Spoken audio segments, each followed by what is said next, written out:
जिला हरदा में आज हम आदरणीय भाई साहब आनंद भाई साहब के साथ उनकी जो ग्राम की टीम है, जो आज हम एक समूह भी बनाएंगे और फूड लाइसेंस उद्यम आधार भी बनाएंगे।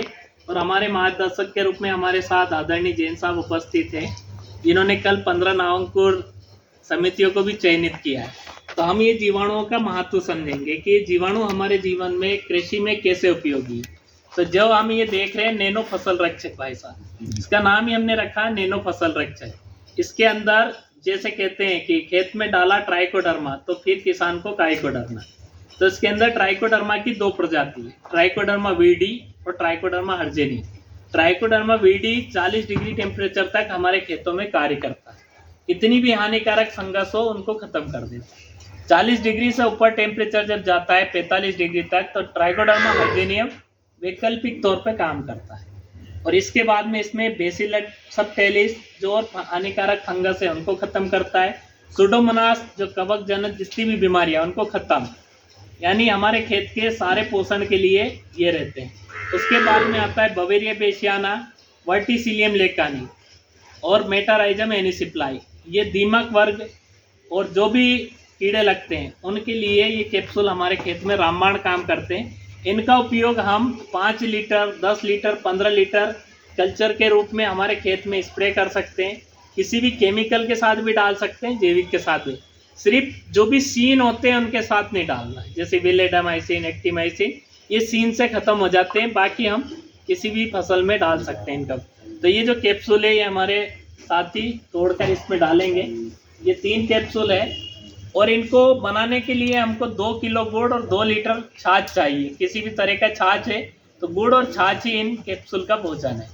और इनका जो CAPU होता है लगभग 85 × 10⁻12, यानी इतने CAPU। और ये लाइफोलाइजर टेक्नोलॉजी, जो लेटेस्ट टेक्नोलॉजी है लाइफोलाइजर, उसके द्वारा ये कैप्सूल तैयार किए गए। ऐसे ही ये हमारे कैप्सूल होते हैं।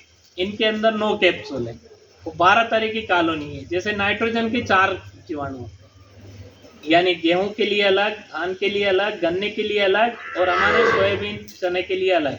तो नाइट्रोजन के 4, फास्फोरस का 1, जिंक का 1, सल्फर का 1। इस तरीके से ये सारे कैप्सूल के अंदर सारे हमारे पोषण आहार के जीवाणु होते हैं।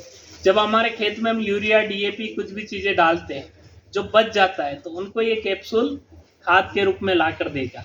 तो ये 9 कैप्सूल है, ये हम अगले ड्रम में बनाएंगे। यानी 12 कैप्सूल से हम अपनी पूरी खेती कर सकते हैं। इसका खर्चा भी हमको 200 से 300 रुपये पर मंथ का ही पड़ता है, यानी गुड़ छाछ के लेके। इस तरीके से हम पूरी तरीके से तैयार कर सकते हैं। तो आज हमें आनंद भाई साहब ने यहाँ पे आमंत्रित किया और लगभग 10 किसान साथी यहाँ पे अपना ब्रांड भी रजिस्ट्रेट करेंगे, जैविक खेती करेंगे। उसके लिए आप सभी साथियों को धन्यवाद। आप भी यहाँ पधारे और जिस किसी साथी को ये कैप्सूल कल्चर या जैविक खेती के लिए भाजनीय ग्राम पधारना है तो आदरणीय भाई साहब का मोबाइल नंबर, भाई साहब का मोबाइल नंबर बताइए। 9926 40 40 29। और गोस्वामी जी है जो पहले से यहाँ पे प्राकृतिक जैविक खेती करते हैं। और हमारे बाबूजी भी यहाँ साथ में पधारे हैं, तो उन्होंने अग्निहोत्र के बारे में भी समझा। सारी कार्यशाला रही।